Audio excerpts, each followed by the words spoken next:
Selamat datang di channel ini. Halo ASN, rekan-rekan sekalian. Video kali ini kita membahas terkait dengan peserta honorer yang bisa mendaftar pada seleksi P3K tahap kedua. Apakah semua peserta yang TMS bisa mendaftar? Simak secara lengkap di video ini. Sebelum kita membahas hal itu, kepada rekan-rekan yang baru pertama kali menemukan channel ini, ayo tekan tombol subscribe dan nyalakan tombol lonceng untuk terus menerima informasi-informasi terbaru seputar honorer P3K dan aparatur sipil negara.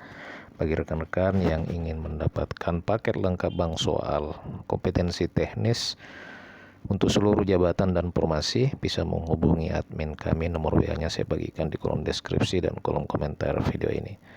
Rekan-rekan sekalian, peserta tidak memenuhi syarat kelulusan P3K tahap 1 itu berharap bisa ikut seleksi kedua. Mereka merasa karena TMS atau tidak memenuhi syarat masih punya kesempatan mendaftar P3K tahap kedua. Teman-teman honorer tenaga kependidikan yang dinyatakan TMS saat pengumuman kelulusan P3K tahap 1 berharap sekali bisa ikut seleksi P3K tahap 2. Itu adalah salah satu pernyataan dari Ketua DPD Aliansi Honorer Nasional Provinsi Riau, Eko Wibowo.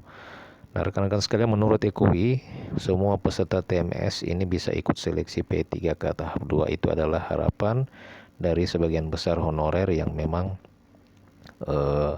ingin mendaftar kembali pada seleksi P3K tahap kedua. Sementara itu, pelaksana tugas Kepala Biro Humas Hukum dan Kerjasama BKN, Muhammad Ridwan, mengatakan bahwa bagi honorer yang terdata di database BKN, hanya mereka yang TMS saat seleksi administrasi CPNS P3K tahap 1 atau belum melamar bisa mendaftar di tahap kedua ini. Jadi ini adalah 3 syarat rekan-rekan honorer yang bisa mendaftar pada seleksi P3K tahap kedua.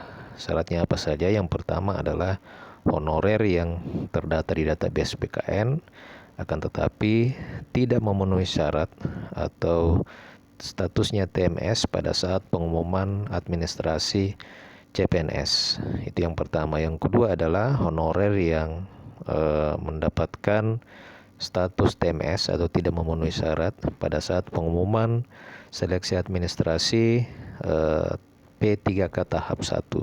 Serta yang selanjutnya adalah honorer yang belum melamar pada seleksi P3K tahap 1 dan dia terdata di dalam database BKN. Sebenarnya untuk seleksi P3K tahap kedua ini memang diutamakan bagi honorer yang tidak terdata di database BKN. Itu pun tidak terdata di database BKN juga memiliki beberapa persyaratan. Yang pertama adalah dengan catatan belum melamar pada seleksi CPNS, kemudian memiliki pengalaman kerja minimal 2 tahun pada saat mendaftar. Ini adalah syarat-syarat yang harus dipenuhi rekan-rekan honorer yang tidak lulus atau belum mendaftar pada seleksi P3K tahap 1 jika ingin mendaftar kembali pada seleksi P3K tahap kedua. Demikian informasi kali ini. Terima kasih. Sampai jumpa di video berikutnya.